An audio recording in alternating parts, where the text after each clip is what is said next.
Hola, ¿qué tal? Bueno, la idea es presentar ahora lo que son los objetos de estudio de las distintas áreas dentro de la filosofía, ¿sí? Es decir, la filosofía tiene distintos objetos de estudio que investiga, ¿sí? Así como cada ciencia, y bueno, cada una de esas áreas, ¿no? Donde hay un objeto diferente de estudio, de investigación, es llamada de una manera específica y diferente. Lo vamos a ir presentando a partir de también de imágenes, ¿sí? Que de alguna manera nos puedan ayudar. La primera que tenemos en el cuadro es la antropología filosófica, ¿sí? Que la verdad que tiene una amplia difusión, grandes representantes a lo largo de la historia, ¿sí? Y donde, por ejemplo, cuando yo estudio una pirámide maya, ¿sí? Digamos, ¿en qué sentido me interesa la pirámide? Bueno, en el sentido de que habla de una civilización, de un grupo humano, de una forma de ser persona, ¿sí? Entonces, eh, esa, esa construcción material, ¿sí? En realidad nos habla no solamente de una cuestión arqueológica, sino de una cuestión política, social, económica, religiosa, científica, cultural, ¿sí? Digamos geográfica, ¿no? Hay un montón de variables que yo podría abordar para poder entender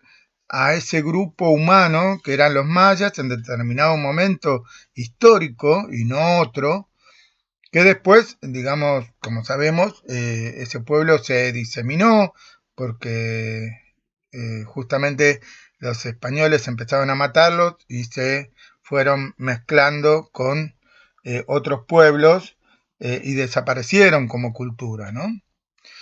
Entonces, digamos, ¿qué hace la antropología? Estudiar todas esas variables para poder entender, en este caso, cómo eran los mayas, ¿sí? Las personas mayas, el ser humano, ¿sí? Eso es lo que hace la antropología. Para poder entender al maya, yo tengo que tener en cuenta todas esas variables, ¿sí? Lo mismo, otro ejemplo que doy, ese hoy más actual para que se vea la diferencia, ¿no? Como si yo quisiera entender a estas personas que se manifiestan con el ni una menos. Yo no puedo entender el fenómeno de estas manifestaciones si no entiendo qué es lo que pasa en esta sociedad, en este caso la Argentina, ¿no? En qué circunstancia histórica sucedió, cuáles eran las cuestiones sociales que preocupaban, cuál era la posición de las instituciones estatales, de lo que tiene que ver con los poderes que hay en ese momento, y así como la posición de las religiones frente a eso, la posición científica, artística, ¿no? Todos, de alguna manera, eh, esas variables, otra vez, hacen a que tengo que tenerlas en cuenta si quiero saber cómo eran estas personas, ¿no? ¿Por qué esas personas están ahí? ¿Sí? ¿Se entiende? Entonces, yo cada vez que estudio antropología, tengo que mirar a la persona en su situación particular, ¿sí? Que no es la misma de otras personas, porque esto de ni una menos no es que se hace en todos lados, no. Pero, sin embargo, por algunas razones, no una, sino muchas variables que tengo que tener en cuenta, este fenómeno sí se dio acá, ¿no? Como se dan otros fenómenos en otros lados que acá no, ¿sí? Bien, eso es lo que hace a la antropología, ¿no? El antropólogo estudia todas las variables que hacen a ese ser humano que investiga, ¿sí? Que es un ser humano particular. Bien, la segunda disciplina es la estética, que tiene que ver, ¿sí? A veces me hace reír cuando algunos alumnos me ponen como ejemplo la cirugía estética, ¿no? O la estética de, los maquillajes y demás, que en realidad que lo ven de una manera así muy superficial, pero como cuestión filosófica, ¿sí? Es mucho más profundo. Acá Miguel Ángel Buonarroti, sí, que no sé si ustedes lo han conocido, lo han estudiado, es un gran artista del Renacimiento que hace muchas obras para el Vaticano, ¿no? Sobre todo en mármol, y bueno, según dicen, lamentablemente no tengo el honor de poder ver esas obras en vivo y en directo, pero por lo que me dicen, parecen que esas personas están tan increíblemente fieles a lo que es así eh, el contorno humano, ¿no? Que parecen que estuvieran vivos, ¿no? Que en cualquier momento se despiertan o hablan. Bien, ¿y qué decía el propio escultor sobre esto? Él decía que David estaba dentro de ese bloque, yo tan solo quité lo que sobraba. Cuando decía esto, él de alguna manera intenta atribuir que la belleza tiene que ver con el objeto, ¿sí? Que es bello, no el que le imprime belleza, ¿sí? Cuando él habla de que esta figura es bella, ¿sí? Está diciendo, bueno, el objeto es bello, ¿se entiende?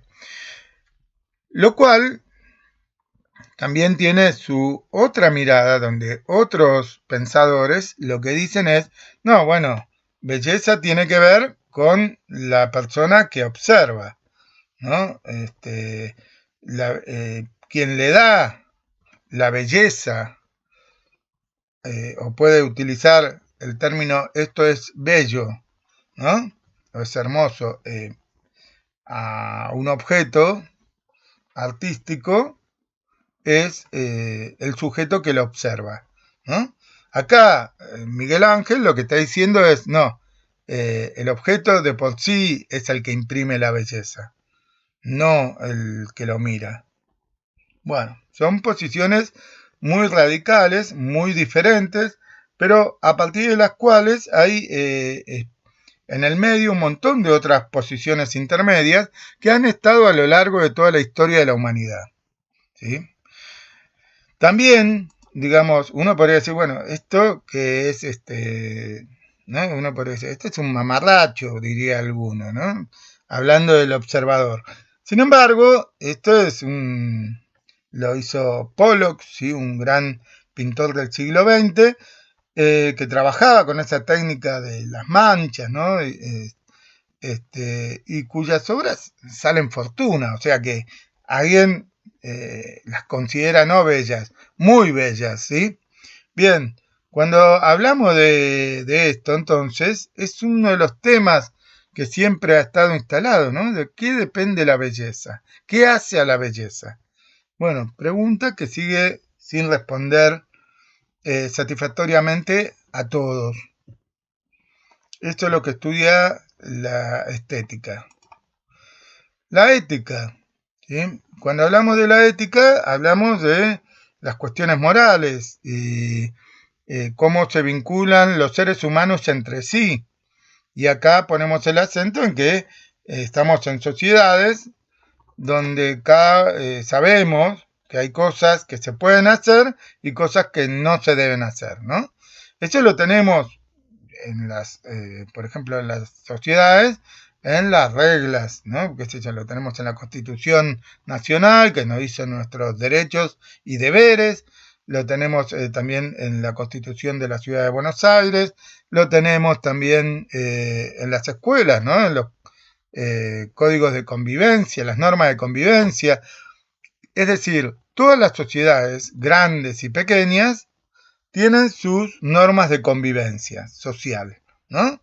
¿Qué es lo que está bien que haga el otro y qué es lo que está mal que haga el otro? ¿Sí? Al otro, ¿sí? En cuanto a semejante, ¿sí? Bien. Uno de los temas que a veces, digo, hay infinitos temas, sobre todo en las sociedades actuales, donde hay tantos problemas éticos, justamente, uno de los que se plantea mucho es esto de si sirve como norma, ¿sí?, el poner la pena de muerte como medida para que se reduzca la violencia, ¿no? Este es un tema de discusión muy amplio. Los números más bien dicen que no mejora, aunque sea por tener miedo, la convivencia, ¿no? No es que con eso hay menos violaciones, asesinatos y demás. Sin embargo, bueno, hay distintos fundamentos, ¿no? Es un tema que sigue siendo parte del estudio de la ética filosófica, la investigación, ¿no? Donde van viendo y van preguntando también a lo que tiene que ver con el sistema legal, los abogados, los jueces que pueden aportar información al respecto. La nociología, también estudio de conocimiento, lo que se plantea es, bueno, ¿cómo conoce una persona la realidad? ¿No? Y acá tenemos dos posiciones que son muy llamativas, así, y que son como polos opuestos, ¿no? Por un lado están los que dicen, bueno, yo conozco la realidad gracias a mi inteligencia, ¿no? Ahí todo lo que ve mi inteligencia, desarrolla mi inteligencia, eso es la realidad, ¿no? Mientras que otros dicen, no, en realidad, vaya la redundancia, conozco a través de los sentidos la realidad, ¿sí? Entonces, los 5 sentidos me permiten a mí conocer. Bueno, este dilema de si es la inteligencia o si son los sentidos quienes nos dan una clara noción de la realidad, ha sido un tema que se desarrolló de mucho tiempo atrás, ¿no? Lo cual es fantástico ver que ya tantos siglos atrás esto haya sido tema de reflexión, ¿no? Porque se fueron anticipando a cosas que siguen hoy teniendo respuestas diferentes, ¿no? Que no coinciden, pero un tema también interesante. Con lo cual, digamos, la nociología también tiene muchos intereses hoy por hoy. La lógica. Estamos acostumbrados a usar la lógica de manera muy sin darnos cuenta, ¿sí? Como muy así inconsciente. Pero ¿con qué tiene que ver la lógica? Bueno, yo utilizo mi razonamiento, mi inteligencia, para pensar las acciones que voy a hacer cuando estudio, cuando trabajo, cuando hago actividades diversas, ¿sí? Siempre está mi razonamiento, ¿sí? Qué sé yo, estoy jugando en un deporte y calculo, regulo las acciones que hago para tratar de ganar el partido, ¿sí? Hay un razonamiento, no es que hago lo primero que me viene en gana. No, ahí está, ¿se acuerdan lo que se habla siempre de la estrategia deportiva, ¿no? Digamos, cuando los jugadores piensan ahí en la charla técnica a ver de qué manera pueden ganar el partido según, ¿no? Toman en cuenta todo lo que tiene que ver con el contrincante. Bueno, ahí se utiliza el razonamiento lógico. Y cuando yo estoy en la calle y voy a comprar comida y después sé que se me va a pudrir, ¿qué hago? Bueno, utilizo la lógica para decir, bueno, compro poco porque después sé que no voy a comer el resto y no quiero que se eche a perder. Son razonamientos que utilizo, ¿no? O cómo llego a tal lugar que tengo que ir y voy sopesando si tomo el colectivo, o qué colectivo tomo, si tomo el subte, ¿no? ¿Qué es lo que me conviene más? Bien, ahí fíjense que son cuestiones cotidianas donde utilizo mi razonamiento lógico, ¿sí? Por eso, digamos, cuando yo un montón de veces digo, obvio, ¿sí? ¿Por qué lo digo? Bueno, pues es una expresión donde yo ya fui sopesando esas ideas, esas posibilidades, y llego a una conclusión que sé que me da una garantía de que posiblemente o en gran parte, si estudié bien el asunto, me va a servir, ¿sí? Y voy a llegar a tener buenos resultados. ¿Es infalible? No, porque bueno, hay que ver cuántas variables son las que utilizo, ¿no? Y cuál es el tema. Hay cuestiones que nos superan totalmente, que son impredecibles, pero la lógica nos ayuda a ordenar y a, en el peor de los casos, no errar tanto, ¿no? Bueno, en filosofía, a aprender a razonar ayuda a las personas a que puedan pensar con buen criterio, ¿no? Las mejores opciones. O cuando escribo algo, ¿no? Escribir las cosas de manera tal que no termine, como quien dice, mandando fruta, sino que, bueno, arribe a conclusiones que los demás puedan comprender y que vean que hay una relación lógica con lo que venía diciendo anteriormente. ¿Sí? La metafísica. La metafísica a veces se utiliza mucho para cuestiones religiosas y demás, pero esto de la filosofía es mucho más antiguo, ¿no? Está ya en el siglo V a.C., tenemos filósofos que hablaban de metafísica, lo mismo que, bueno, Aristóteles en el siglo III hay un libro que hace que se llama Metafísica. ¿Qué tiene de particular? Bueno, es el análisis de todo lo que es espiritual, ¿no? Que está más allá de la física. Meta quiere decir más allá. Y física, obviamente, de todo lo que es físico, que se puede ser captado por los sentidos, ¿no? Como los cuerpos y los objetos, ¿no? Entonces, lo que está más allá de lo físico es lo espiritual.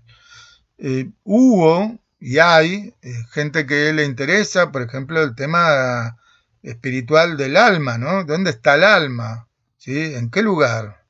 ¿No? ¿Por qué tenemos alma?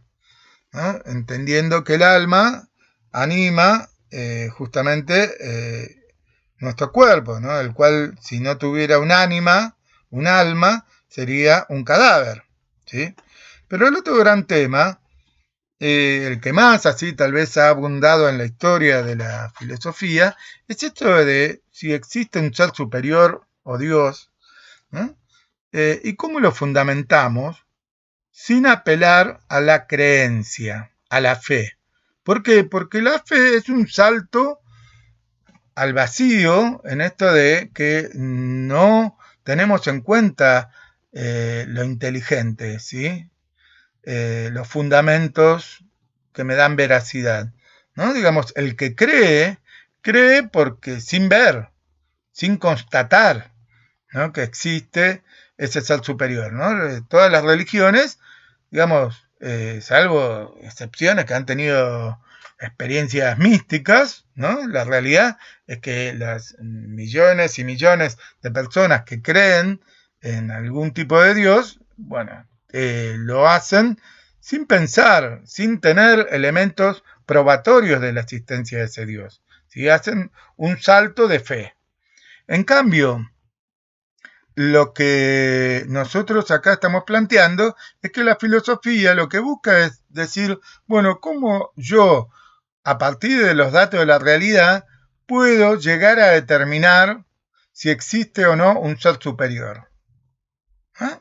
Digamos, lo cual es una empresa bastante complicada, ¿no? Digamos, porque estamos hablando de alguien que no es palpable, ¿no? Entonces, como, bueno, algunos grandes filósofos, como el caso de Santo Tomás de Aquino y de Aristóteles, lo que hicieron es esto de decir, bueno, busquemos a Dios a partir de la realidad, ¿no? Todo esto que yo observo en la naturaleza, lo magnífica que es la naturaleza en su armonía, que todo está como bien hecho, ¿no? Como alguien tuvo que hacer de manera inteligente todo esto.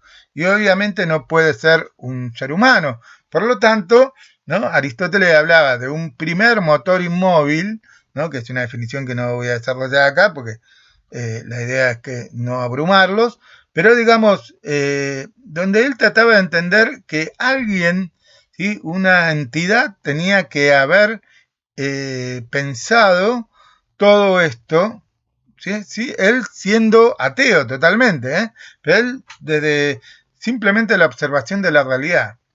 Tomás de Aquino, ¿sí? En el medioevo, retoma estas ideas de Aristóteles y sigue investigando en ese camino, ¿no? Y presenta lo que son las 5 vías de la confirmación de la existencia de Dios, ¿no? Que si quieren después pueden investigar. Por otro lado, hay otros que dicen, bueno, no, Dios no existe. Por ejemplo, Karl Marx decía que en la modernidad que la religión es el opio del pueblo, ¿no? Como diciendo que en realidad es un negociado que hace alguna gente para someter al resto de la población. Es una posición, ¿sí? Hay que ver cómo él lo fundamentó, ¿sí? Sé que escribió sobre el tema. Acá tenemos una broma que hace el Doctor House, no sé si la vieron la serie del Doctor House, que suele ser un personaje muy cínico, donde en uno de los capítulos dice que la religión no es el opio del pueblo, sino que es el placebo, ¿no? O sea, como un reemplazo. Lo cual sigue siendo, ¿no? Una posición muy diferente a la anterior, de que decíamos de Aristóteles y Tomás, porque justamente atrás no hay ningún Dios atrás de las religiones, ¿sí? Pero bueno, fíjense, es otro tema sobre el cual no hay una respuesta satisfactoria a lo largo de la humanidad. Sigue siendo una pregunta abierta, sin respuesta, pero que da para investigar. Después tenemos la epistemología, ¿sí? Que es el campo de episteme, quiere decir ciencia, estudio de la ciencia, ¿no? Y lo que le interesa a la epistemología, entonces, y sobre todo hoy, si tenemos en cuenta que más del 90% del conocimiento humano fue desarrollado en el siglo XX en adelante, bueno, imagínense cómo ha crecido exponencialmente lo que tiene que ver con el campo científico, ¿no? Y cuánto hay para investigar. Cuántas cosas se debaten, algunas incluso las llegamos a ver en novelas y en películas, ¿no? Como en este caso, no sé si la vieron, Gattaca, ¿sí? Una película de los 90, presentaba un universo futuro donde ya no es tan futuro, ¿no? Porque ahora con el descubrimiento del ADN y todas las clonaciones y la manipulación genética, tranquilamente se podría decir que está a la vuelta de la esquina, ¿sí? Y ello, ¿qué planteaba? Una sociedad futurista, ¿no? Donde justamente los que tienen así un buen pasar económico han logrado hacer clonaciones, han logrado ser inseminados artificialmente, sacándoles todas las posibilidades de enfermedades y dificultades, discapacidades y demás, ¿no? Digamos como que han logrado cierta pureza de la sangre, ¿no? Así, y entonces son casi perfectos, así cuando nacen y se desarrollan. Y presenta qué pasa con los que no son así, ¿no? Y esta competencia puede decir, bueno, nosotros somos perfectos, ustedes no, ¿no? Bien, y pone en jaque esto de decir, ¿será así? ¿Será que son mejores los que son perfectos genéticamente? ¿No? Una película se las recomiendo, interesante. Por otro lado, hay un montón de otras películas, pero también tenemos un montón de informes que habitualmente se están hablando, donde se dice que, bueno, la ciencia, la tecnología, pareciera que va un camino, ¿no? Que sin retorno, donde estamos haciendo pelota nuestro propio planeta, ¿no?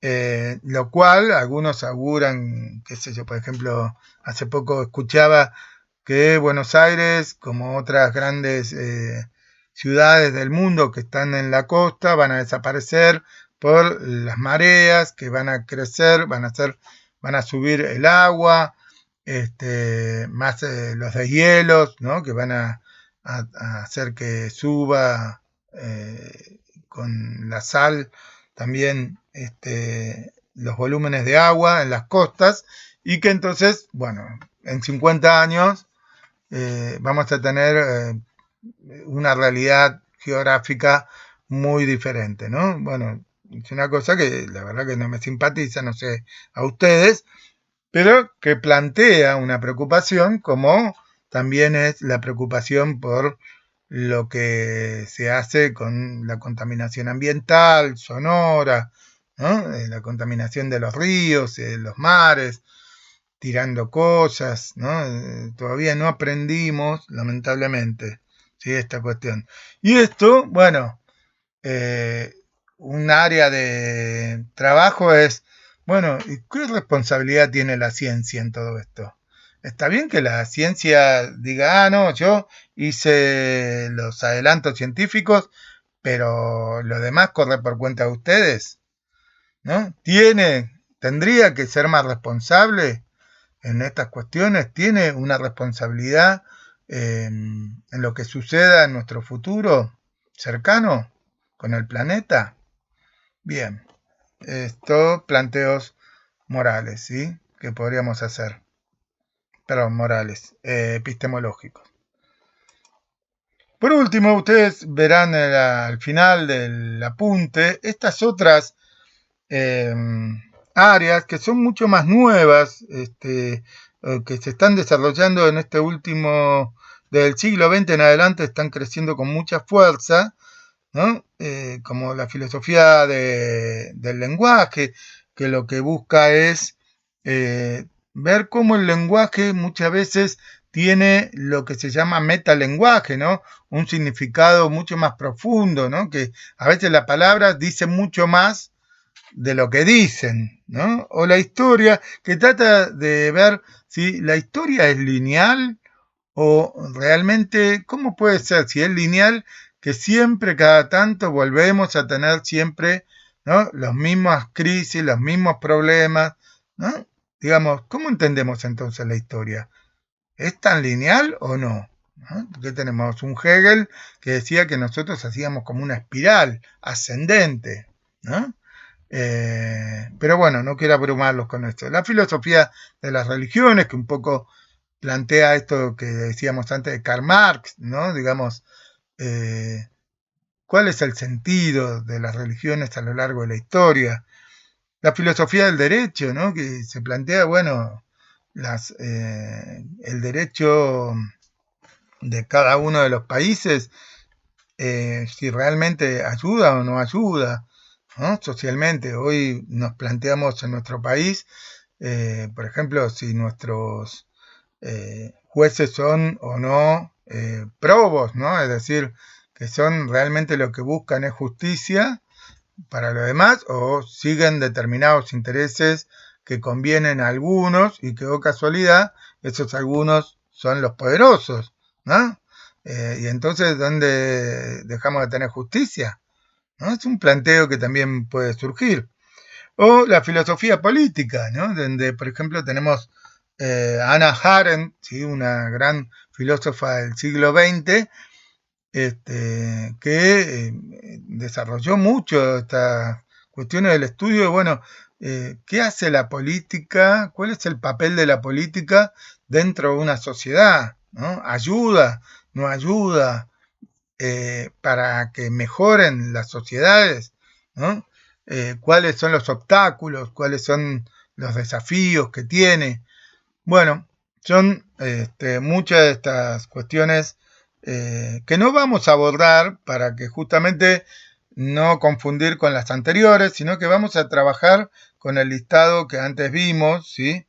Sobre todo, digamos, de antropología hasta epistemología para los ejercicios, trabajos prácticos y demás, para no complicarles a ustedes la vida y que no confundan, por ejemplo, metafísica con filosofía de la religión o ética con filosofía del derecho, etcétera, ¿sí? Así que siempre vamos a trabajar con el cuadro desde antropología hasta epistemología. ¿Tá? Por otra parte, bueno, para terminar, así un meme que así habla de distintos filósofos que se dedicaron a distintos temas, ¿no? Y acá, si no me equivoco, ese es Alejandro Fernández, que se dedicó como buen romántico a perderte, ¿no? Bueno, espero que les haya gustado y que no les haya sido muy pesado. Seguimos